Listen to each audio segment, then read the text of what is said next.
Hello and welcome to your Daily Cup of Football with me, David Wilson. Wow, James, we're back as we promised. So we're back. No one can say I lied. We're not to them. liars. We've never lied. Yeah. And before we start, James doesn't care about friendlies, and especially when it's the U.S. women's national team who lays waste to everyone. Basically, they played Mexico in a friendly, and Tobin Heath, who's been injured and spent one season at Manchester United, so she scored yesterday. So I decided to see that. More. We can't really see it. Turn. I'm locked into my seat here, James. Hold on. Okay. Here we go. For people listening, it says Heath on the back, number 77, because that's her number. That was her number, I guess, at Man U. At Man U. She wears number 7. Well, usually 17. 7 for the Has yesterday. she hit 40 yet, by the way?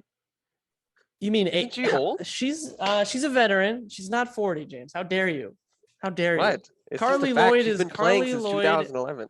Carly Lloyd is older than You're right. Carly Lloyd's the old one. Tobin Heath is, Still Carly Lloyd is in the squad. Twice as good as anybody on that Mexican lineup. Tobin Heath is 33. So there you go, James. Young, How dare young you? gun. She's got 2 more World Cup cycles. Plenty more World Cups.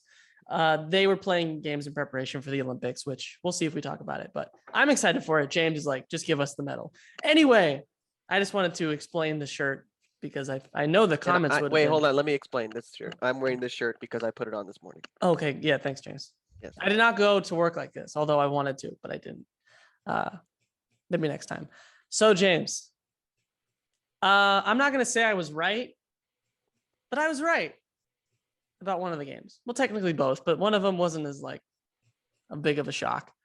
Neither was the other one, I guess. The Euros, James.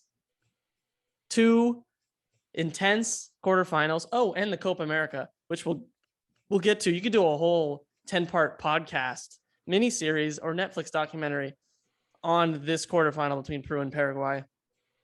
I think the game just ended 2 minutes ago. It felt like it took forever. We're going to get to that. The Cliff Notes version. Peru's in the semifinal again, of course. They're always in the semifinal of the Copa America. And also, who doubted? We'll be giving you updates, even though you're going to be watching this and listening to it after this game is over. But we're going to add an element to this because Brazil is playing Chile right now, and the winner of that game gets to go out to Peru in the semifinal. So we're going to provide updates just for fun. Right now, the first update, the 54th minute, Brazil is up 1-0. Lucas Paqueta with a goal. And then Gabriel Jesus, 2 minutes later, sent off. I don't know why, but I'm not surprised. So we'll get back to that. You're not surprised that a striker Gabriel got a straight Jesus red got card? sent off against Peru. Wasn't that a straight red card? I don't know. Remember that? No. In the final? No, I don't remember that. I remember it vividly. When we thought we had hope, and then we didn't. Anyway. Why couldn't he gotten sent off before he scored? We'll get back to red cards because there were a few today, mostly just in the Peru-Paraguay game. But we're just going to start with the big game, James. Italy, Belgium. This was the clash that we've been waiting for in this round. Italy has looked maybe the best team in this tournament. We were saying, do it against a good team. And they said, okay, we will. And they come out and watch this. What? Okay. By the way, I'm liking Alessandro Del Piero in the studio. He seems like a nice man, and he's like, I was so nervous watching the Spain penalty shootout, and now I'm nervous about. He was just kind of a cute little. He was a great player, by the way. Probably because he was a world champion. Anyway, Italy, James. I guess the big news of this was all of our predictions about Kevin De Bruyne's ankle were greatly wrong because he started and played the whole game. Maybe this was like smoke screens they were putting up during the week saying, oh, his ankle. Oh, I don't know. Just to like Hamilton saying his tires are gone in the Formula One. Lewis Hamilton, for those of you. This is good. Last podcast, it was Giannis, Lillard, and Trae Young made an appearance. I'm going to make as many F1 references as possible. Now it's Lewis Hamilton's tires. That's a good strategy. Of course, it didn't work, although recently it hasn't been working for Lewis Hamilton. I'm not following it closely, but no, watch out. Max Verstappen. He's just not fast enough. Max Verstappen. Yeah. He's Dutch, right? Yes. Anyway. Wonderkind. Not as good as Denzel Dumfries, but Verstappen's pretty good. Okay, back to this game. De Bruyne starts. Hazard doesn't even dress, and they have Doku, I believe. Yeah, Count Doku to you. Count Doku from Rennes, 19-year-old, who had he contributed to this game, but we'll start with first half. Italy looked to take the lead in the 13th minute. It was offside. Bonucci headed it on or flicked it in after a good set piece. It was rightly ruled offside. That looked like, and the game was kind of going, I don't know if this is how you saw it. It seemed like it was kind of going as we expected. Italy kind of having the ball, but Belgium countering and looking pretty tasty on the counter, just not getting the final ball. Had a few good chances, but Donnarumma's a great goalkeeper. It was a good goalkeeper matchup, Donnarumma against Courtois, who are two giants and just great goalkeepers. But then, and also, I think Taylor Twellman had a good point about Italy, which they've been doing this tournament, is when they lose the ball, they're good about pressing quickly to win it back in the other team's half to create chances. And that's how they scored their first goal. They had a quick free kick, tried to clip it into the box. Belgium seemed to have cleared it. And then Verratti steps in, breaks up a pass, plays it into Nicolo Barella from, I think, Inter Milan, they were saying. And in a very tight space with some not great defending, fires it into the far corner just as perfectly as it could be. Right in, like it was so close to hitting the post, like it just brushed the inside of the post. No chance for Courtois, and hitting it with his right foot, that's kind of difficult, but he hit it with so much power and precision. 1-0 to Italy. And then they just go less than 15 minutes later, right at the end of the half, Lorenzo Insigne, he tried this earlier in the game. He's been trying this all tournament. Trying it all tournament, and he picked a good time to pull it off. He's outside the box, just curls one into the top corner. It was a beauty. It was a beauty. That was the noise. I made several noises when I watched that goal. One of them was just screaming. I don't know. I didn't scream as someone on Twitter put spicy meatball when that went in the top corner, but it was a great goal. And it was befitting just how Italy's been this tournament, which is just a joy to watch. Creative, fun, flamboyant, just swaggering, and they're up 2-0. And I was like, all right, Belgium, thanks for coming. Welcome to another early exit. Then the kid, Doku, Count Doku, got nudged. I think it was a penalty, but I don't know. He gets a penalty at the very last kick of the half. Lukaku coolly slots it in. And I thought we were headed toward Belgium comeback, and it almost happened, James. Second half, Lukaku had a great chance. I think it was the buttocks of Spinazzola got in the way. Buttocks of Spinazzola blocking him, and they had chances, but they were not great chances though. I think other than that one, wasn't but he didn't get a good kick at the ball because before he even got a chance, Spinazzola was already there. So I think Italy kind of neutered the Belgian attack. Neuer's the German goalie. Neuered. Well, it kind of works if you think he's good. So you paid more attention to the second half than I did. I paid more attention to the first half than I did the second half. But how did you see that in the second half go? Did you ever think, all right, Belgium is going to tie, or was it kind of like the France-Belgium game from the 2018 World Cup where France just had the lead and was just kind of, seeing the game out? Although I would say Italy probably, could have were more progressive, trying to attack more than maybe France would have in that game. I don't know. What did you see in the second half? I think there was a big change that happened around the 70th minute that kind of almost helped Belgium win this game, and it was the injuries to Spinazzola and Immobile, Immobile really didn't have that great of a game, but he's just a presence and he's been connecting passes and stuff. And Spinazzola definitely on the left-hand side had been really good, and they took off Insigne too. So I think at that point they decided that they weren't going to really try to score any more goals. I think in the end that turned out to be a good decision because they didn't concede. But when you have a 1-goal lead, it's always not really, I don't know, it's not a great idea to do. But Italians back their defense, and unlike other teams' defenses that are just spaghetti strainers, the Italians did not give up a great chance inside the box where you're thinking, okay, you got a clean connection. You should have scored that. That never happened. They got weak connections because the cross, like the initial cross was always someone got a touch to it. They didn't get to have a clean cross into the box. Never happened because the Italians are really, really solid. And I mean, this whole up until they subbed off all those guys, and Insigne was just subbed off, and the other ones were due to injury. It was a swashbuckle. The Roman legions were just coming into Belgium. Just it was into Munich, but yeah, Belgian defense. But yeah, I mean, it was dominant. It was extremely impressive. It was something to behold. They running them ragged basically, yeah. and they were winning. They weren't defending like for that from 45th minute to about the 70th. They were just passing it around, passing for fun, moving off the ball. It was a joy to watch, and I think maybe they killed Belgium's spirit in that period because after Yeah. Belgium started those possession, they were passing, and it's like every cross was blocked. Chiellini's everywhere. Lukaku's like he has no. I mean, maybe if he had time, he'd be better, but they were right on him as soon as he touched the ball.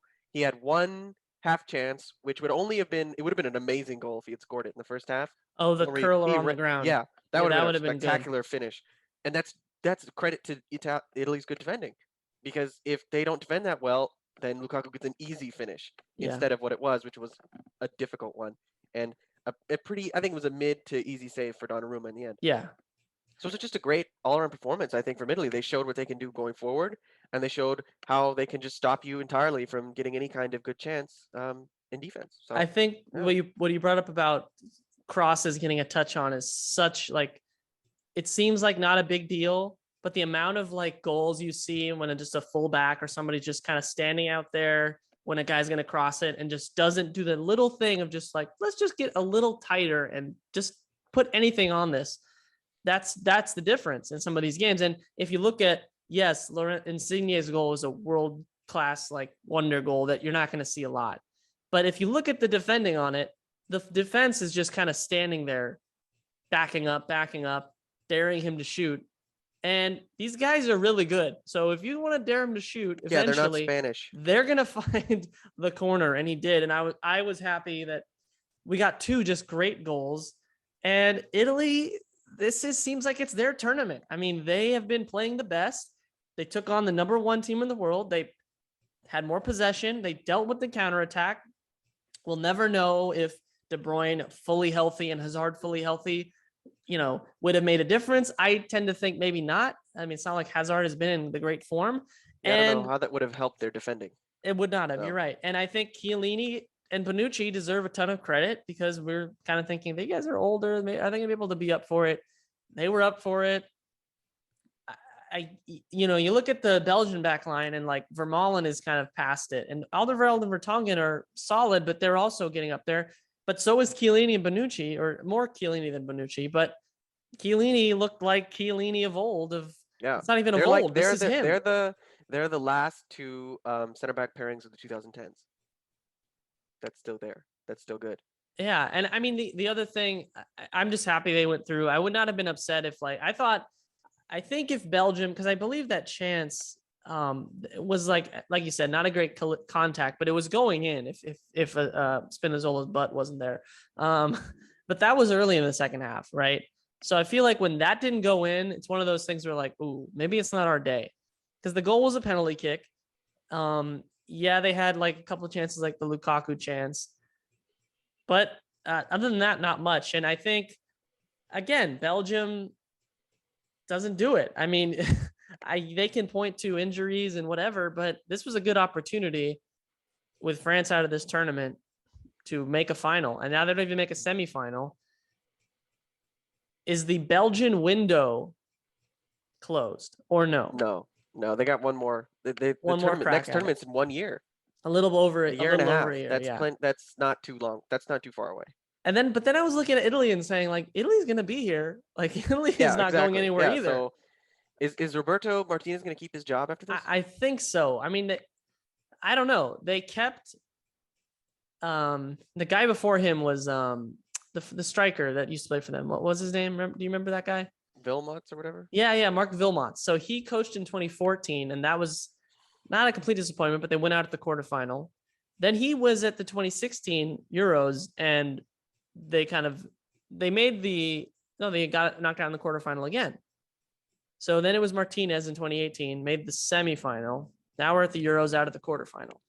So I don't know. I kind of think he'll keep it. They don't seem to be like they didn't get rid of Vilmots after the quarterfinal. I'm not sure.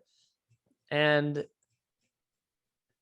because they got outclassed, but Italy's been outclassing everybody. Mancini, has been kind of out of the picture for a while, ever since with Man City winning the Premier League, but he's been around a while, and he seems to know exactly how to get the best out of these guys. And I don't know. That was just an impressive performance, and it was a good game. I think it was a good game, and I think Italy. I think they're making the final. I just think I don't know. The next game is going to be interesting in how it goes. It will be a good game, because both teams want the ball, and that means, as I'm giving it away, Spain advanced just barely, but they advanced past Switzerland, and the frauds finally bow out. I didn't watch much of this game other than the last part of it. It was another own goal. The own goal is going to win the Golden Boot. Zakaria with an own goal in the 8th minute. So an early goal, like you were saying, James, that Spain needed.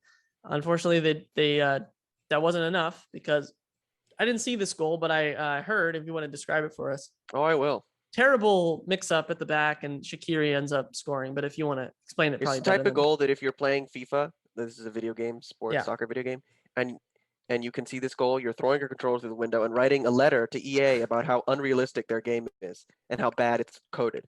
Because it starts with some nice work from Switzerland. They break up the possession, and they try and play a ball at the top, but it's terrible, just like all their attacks the entire game. And then it's cleaned up by Laporte, but it's cleaned up into Pau. Was that the guy's name? Pau Torres. Pau Gasol. And no, Pau Gasol would have done better, I think. So yeah, maybe. So Laporte's going this way, Pau's going the opposite direction, which is this way, and it hits Pau straight into the path of a Switzerland player. And then it's a 1-on-1, it's 2v1, it's this Swiss guy and then Shaqiri, and it's a chance that not even a Spanish player could have missed. And they're tied. It's that easy. And that was their only attack the entire game, because they're frauds. But how did Spain do then? And compared to, they only scored 1 goal, and they weren't as, but I'm guessing, Switzerland obviously is more organized than Croatia was, or was Spain just wasting chances? They just wasted chances. Did they have good chances? They had several good chances, and then after Switzerland was red carded, I'm sure. Okay. I don't, spoilers. Explain that one. What happened there? I didn't see what happened. I don't know why he gave a red card. Freuler? I don't know. He slid in. I think Michael Oliver thought that he got a cleat on him. The cleat that's coming in for the slide tackle, right?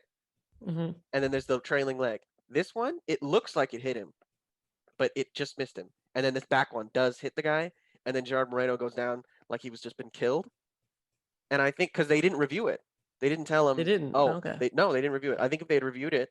Was it a second yellow or a straight red? Straight red. It was a straight red. Well, if it's straight red, they do review it. They just no. I mean, they didn't have the ref go look at it. Okay, yeah, they just confirmed it. Because it's not a clear and obvious error. Because as we've learned, the criteria for clear and obvious is that he didn't touch him at all. It has to be 0 contact. So if there's any contact, it seems like they're going to say not clear and obvious. So we sent off. I think it's probably the second harshest red card given, and first was definitely to the Welsh guy. That was after they equalized, though, right? Yes. Switzerland. Yeah. Yes. So at that point, Switzerland starts playing with 10 guys behind the ball, which was different from what they were doing before. They weren't quite defending with everybody. Now they were, and strangely, they conceded more chances this way, which I thought was interesting. Maybe Spain started to believe more, started pushing more numbers forward, but they should have scored probably 4 times, maybe an extra time. Switzerland, obviously. I mean, when you're red carded, they're just hoping for penalties. And with their spaghetti strainer defense, they gave up as many chances as. I mean, you ask yourself a question: how many chances does it take for a Spanish player to score? The answer is more than 6. Well, the last few games it wasn't, but now they went back to what they were before. No, but they had more than 6 chances in those other Croatia games. That means they needed 30 chances against Croatia. They need 30 chances to score, or the other team just opening up like Slovakia did. Yeah. So it's pretty poor showing from Spain, a worse showing from Switzerland, who were awful. Um, mm, So I don't know what to here, tell it, you. it went to penalties. Was there anything that I'm missing in extra time? I mean, other than maybe Other some than chances. all the chances that Spain were like, they might kick So that in. it goes to penalties. And I was thinking something has to give here because Spain's been terrible on penalties and it's hard for teams to win back-to-back penalty shootouts. So what was your thought? Like who's going to win when it went to penalties? When Switzerland went down to 10, I thought they were going to win in penalties. Switzerland, that they were just gonna steal it. And then after Busquets missed his first penalty kick off the post, I Yeah. was like, It okay, went a perfect start for Switzerland because Busquets missed and then Gavranovic scored, which is exactly what you do, and that means like the advantage is with Switzerland. Then Danny Olmo puts it in the top bins. Maybe should have had this guy take penalties because that was a great penalty. And then the wheels came off the Swiss bus and yep. Cher missed, or I think it was blocked. Akanji was blocked. And Vargas, whose penalty was almost blocked against France, skied one. And even though Rodri missed, Gerard Moreno did score. And then the winning penalty, Mikel Oyarzabal. And Spain wins 3-1 on penalties. So it was two teams who aren't great on penalties. But the whole, going again to penalties and losing is a thing. I mean, it happened here. Yeah. And Switzerland goes out. Spain is in the semifinal. I mean, you can say all you want about chances and being disappointing, which I think they have And been. I will. And I was saying it before their kind of goal explosion, but they're in the semifinal. And just because they are so good on the ball, despite everything else, being wasteful and maybe having some at times comedy of errors, they're going to be in these games, which like that's the when someone what they would say to critics of like just possession for possession's sake. It's like, well, if you have the ball more than the other team, like you're going to have chances and just a good chance you'll be in games. So when I look at the Italy-Spain matchup, I guess Spain is going to have the ball, but also Italy's been possessing as well. I don't know if but Spain, I think is going to. And the question is like, I don't see Italy being threatened by Spain. I have no idea. I think Italy's the favorite, but I'm saying, is this going to be like where Spain is actually embarrassed? Like, is that how good Italy is? I think that's what we're going to find out. Is Italy, reach this level where they can be in a game where they might not have the ball? And because I think Spain is going to edge possession. I think that's just how it works. I think they just do. And I think maybe Italy's okay with that because Italy's thinking, we could use that against them and press them high because they've been good at pressing against, again, not as great of teams, but against Belgium they did and created chances. So I know this game isn't for a couple of days, but it's such an interesting matchup that I just wanted to talk about it now. So how do you see this? Because I think Italy obviously is the favorite, but Spain has found a way to get through this tournament without losing. Somehow, with are they one of the shakiest Are they going to defenses. lose? Yes, they're going to lose. They're going to lose. You're going to see two different types of possession. I think the main difference between what Italy did today and what Spain did, I think, is movement off the ball. I think the Italian players knew where everybody was without having to look, and they were constantly shifting, making spaces, making like I don't know what the right word is, but smart little dribbles. Like, oh, you beat this guy this time, but you can pass it this time, and then you'll run around, and then next time I'll beat you, and it's a nightmare for defenders. Whereas Spain, they rack up all this possession, and they're just passing it to each other around. They're all just standing in their big little grid, not much movement going on, not much getting in behind, and it's like a Walmart version of tiki taka, basically. Well, it's basically they're implementing the same ideas, just with not as nowhere near the talent. And honestly, also the chemistry and cohesion. I mean, this team is not played in a lot of tournaments together. They don't play it. A lot of the old Spain teams played on the club level together. At least but that's not much of an excuse because the Italian players have not played in a major tournament. They look like they've been playing together for 5 years. Yeah, but Italy has had. I mean, they put up the stat about Italy's last, like before Belgium scored. Like their last 12 games, which they're all wins, I believe. They outscored people like 35-1.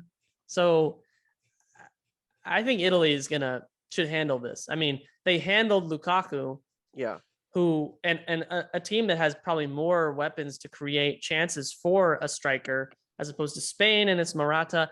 Maybe we're now just now this is where we get too excited about Italy and Spain does it. I just don't really see it. And the one thing I'll say though, Spinazzola has been an important piece and he might not play given how he came off, which was kind of sad. I mean, it looked like he tore his hamstring. I mean, he was like, one of those where he was just like kind of yelling when he went down. So Yeah, that could be an issue. So that's the only thing where it's like, it's just defensively, Italy have been so solid. Yeah. Even against Austria where they weren't playing so well. Austria didn't have like a ton of great chances. They had like one. They had one and a half. Even the goal wasn't a great chance. Yeah, that Austria scored. So, if Spain aren't gifted over 6 chances, they're not going to score. I don't see Spain getting one chance and scoring and winning 1-0. Like it's just, which is what they'll probably need to do. Spain shows up, some other version. Like I don't know, Iniesta and Xavi come on with like Rodri's Rodri and Pedri masks. Yeah, like it's just I just don't see it happening. I don't either. And this is a rematch of the 2012 final where it was Spain of old, like the Spain in their last kind of tournament as a juggernaut, destroying Italy 4-0. Spain might want to put that tape on and kind of watch, say, oh, let's see what we got here just to see. And that was a team of Italy that had Pirlo in it, and he had been having a good tournament. And they kind of took them apart. So that's an interesting note. And also, after we talked about Belgium, Italy, I didn't realize that Belgium and Italy were in the same group in Euro 2016. And Italy won 2-0 with the likes of Giaccherini and Graziano Pella in the team. I don't remember that at all. I don't either. And that's why I was like, oh, wow, they won with that team? They might win tomorrow. And they ended up winning. But yeah, so we got Italy, Spain. I think that's on Tuesday. And the next semifinal will be decided tomorrow because we got 2 games tomorrow. First, yes, Denmark, Czech Republic. Seems like a long time ago that Denmark played Wales because it was the first round of 16 game. So they are probably plenty rested. They also didn't really have to put too much work into the drubbing of Wales. Czech Republic knocked out Netherlands. I see this as Denmark's chance to make the semifinal. And if I'm Denmark, I'm thinking we're going to be in the final because we could beat England. I mean, come on. So there was questions about Simon Kjær. But I think he'll be fine. It seems like there's been plenty of time. Poulsen didn't play the last game.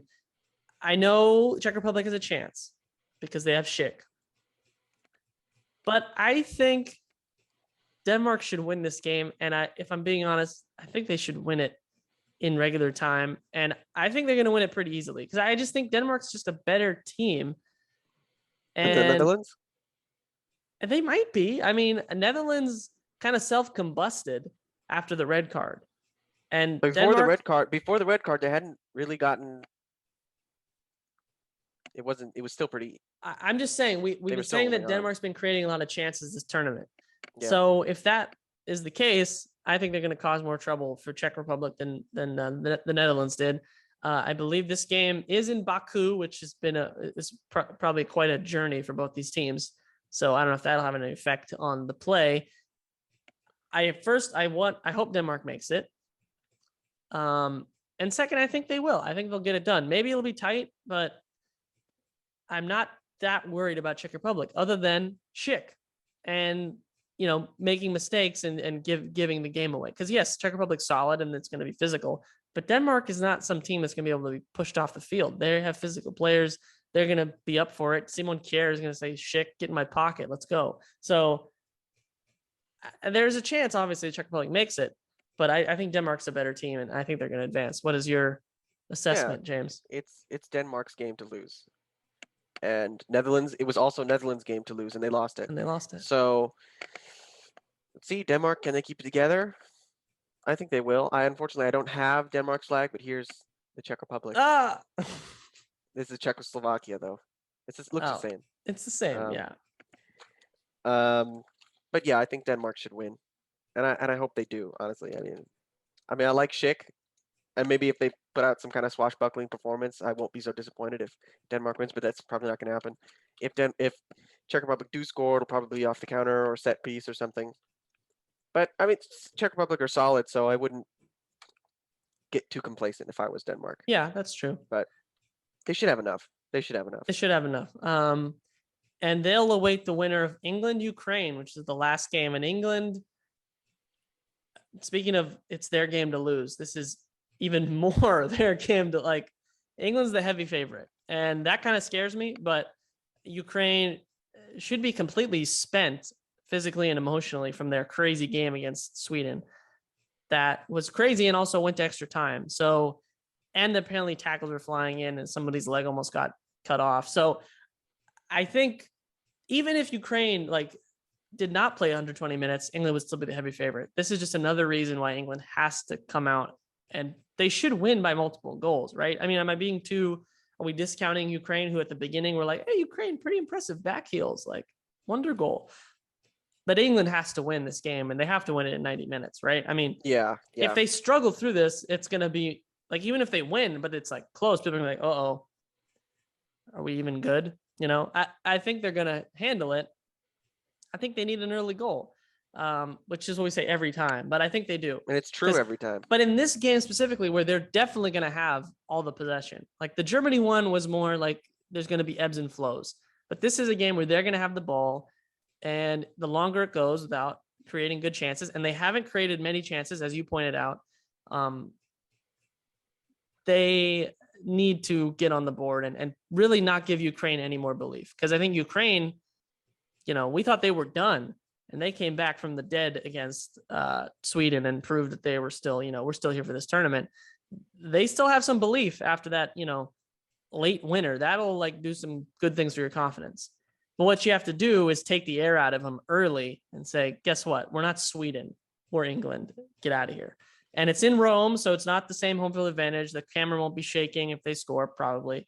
Although English fans travel well, if they're allowed in. I don't know if it's a Brexit thing like Wales and this Netherlands. But I'm hoping for a good, I think in England in the World Cup in the quarterfinal, they played Sweden, and I think it was all set pieces, but they won 2-0, I think.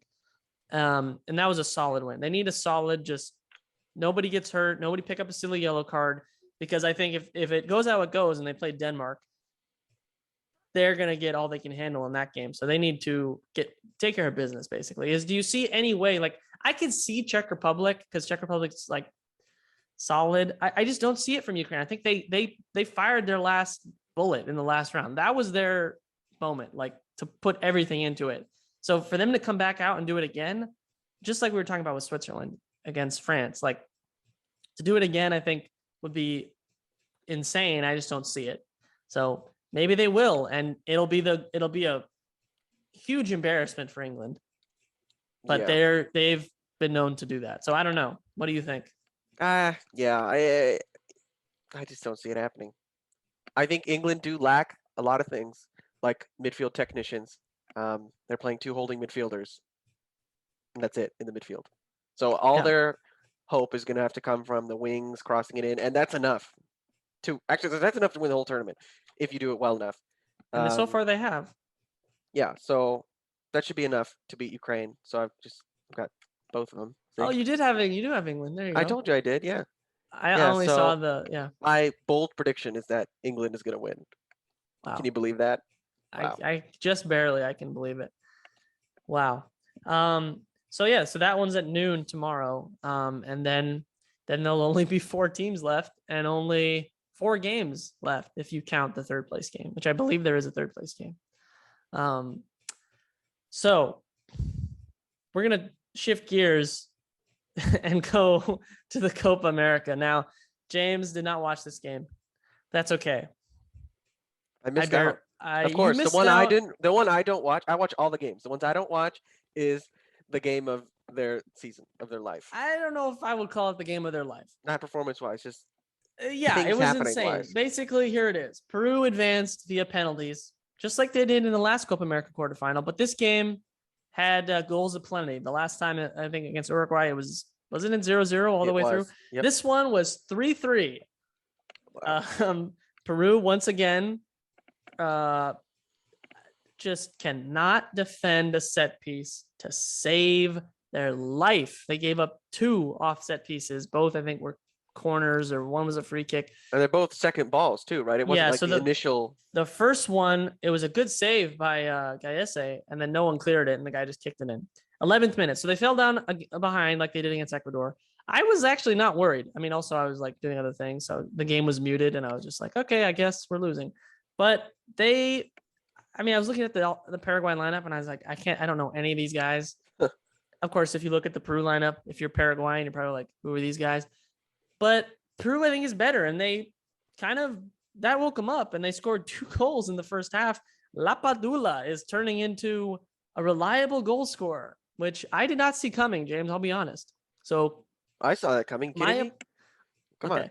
My apologies to Gianluca Lapadula, Benevento's own. Hopefully he's going to get a move out of there, go somewhere else. I don't know. But again, it was a 1-goal lead and they just let Paraguay hang around and Paraguay scored on a set piece. Didn't they get red carded first, Paraguay? Let me see. I don't remember. I believe they were red carded before they equalized. You're right. There were 2 red cards and both of them I kind of looked up and the ref was sending someone off and I was like, wait, didn't that guy just get fouled? Why is he getting sent off? The captain of Paraguay, I think he was the captain. Wow, Gustavo Gomez. It was a second yellow. Basically, it looked like he was just yelling at the ref and got very mad and yelled into his face. And the ref was like, you know what? We usually don't give second yellows for dissent, but guess what? You're gone. And then he lost it and went after the ref. So I was thinking, oh, Paraguay self-combusting. This is good. They're just losing it. They lost a lead within 40 minutes. Now they're going to just capitulate. But in the second half, Peru did not take advantage of the man advantage, kept it close. And then Paraguay scores on a set piece because Peru cannot defend a set piece or a second ball. Well, and as it turned out later, just can't defend in general, which is a problem when your next opponent is Brazil. Probably Brazil. 88th minute, still 1-0 Brazil. And then, Paraguay ties it. Then Peru's pushing. I'm thinking we're going to extra time. Then I Googled it and found out there's no extra time. We're going straight to penalties. And I was like, Good. Oh, great. I guess, but also okay, that's scary. And then Peru just shooting from random distances. Yotun just bounces one off. Put it in the mixer. Bounces one off a Paraguayan, and he gets credit for the goal somehow, I guess because it was on target. To give Peru the lead in the 80th minute, I'm thinking, all right, we're fine, home and dry. But Peru's defense had one more thing to say, and it was, we can't defend a lead. And it somehow got through Ramos, who was defending a guy who didn't have the ball, and then ended up going to that guy who ended up scoring. I think Yotun was on the line and Santa Maria, I think, was on the line and didn't keep it out. And it's 3-3 in the 90th minute. Oh, in all of that, I forgot another red card. Andre Carrillo got a second yellow in the 85th minute. Again, I looked up. He was on the ground holding his leg. As soon as he got up, the ref gave him a red card. And he was sent off the field crying and showing off his well put together frame, by the way. Credit to Andre Carrillo, by the way. He did a little one of these with holding his shirt over his head. And I was like, Andre, good job. But he's they're not going to miss him in the next game, are they? Oh, they are. No. He's going to be out. He's going to be out. Oh, boy. Which is not great. And I guess I don't think Edson Flores is anywhere near this team because I haven't seen him. So I'm guessing he must be out or something. I don't know. Because he'd be a replacement.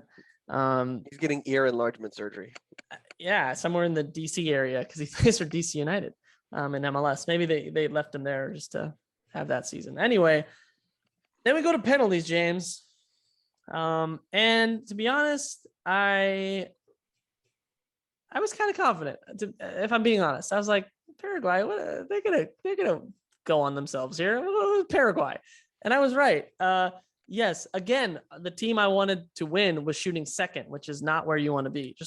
Actually, no, Spain was shooting first, and they just put themselves in. It felt like they were shooting second. Anyway, oh, gosh. Paraguay scores the first goal.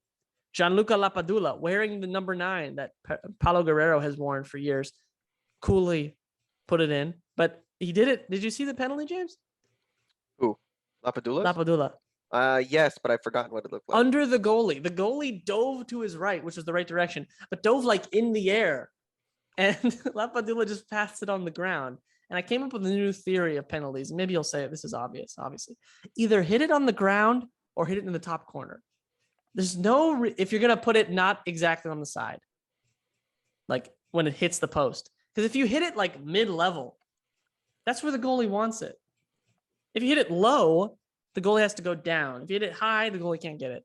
So Lapadula put it on the ground. The goalie dove over it.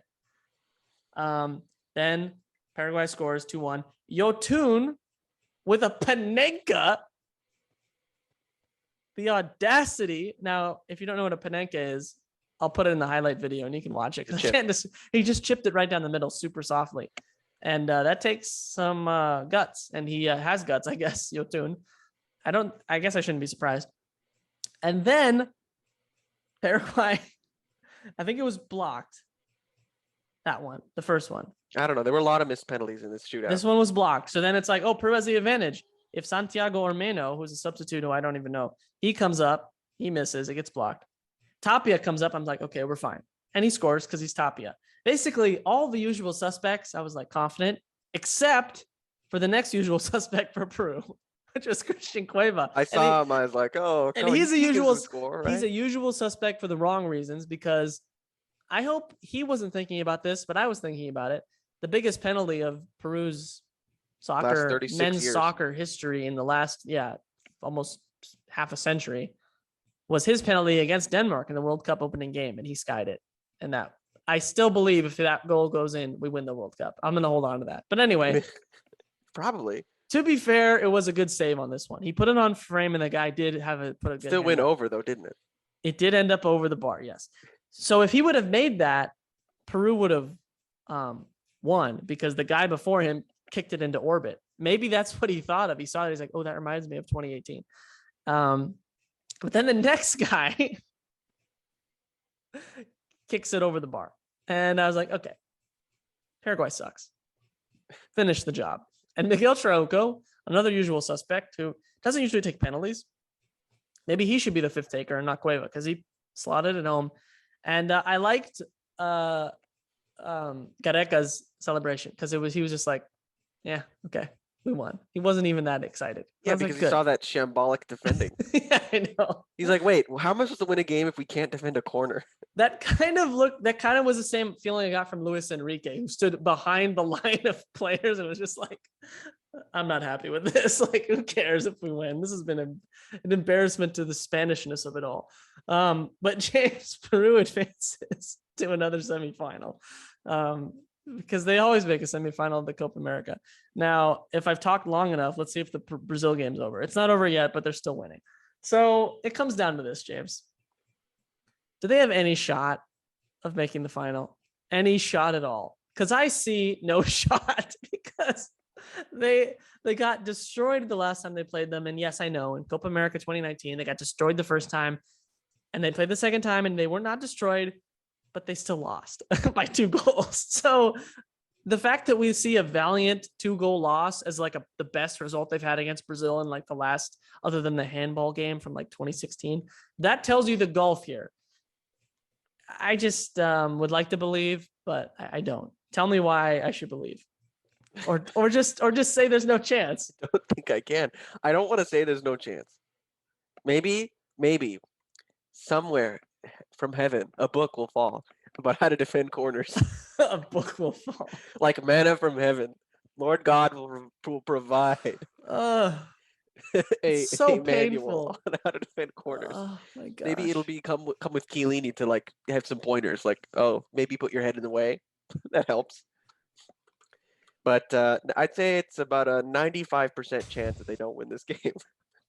I think giving 5%, I'll take that right now. Let's go, James. 5%. Yeah.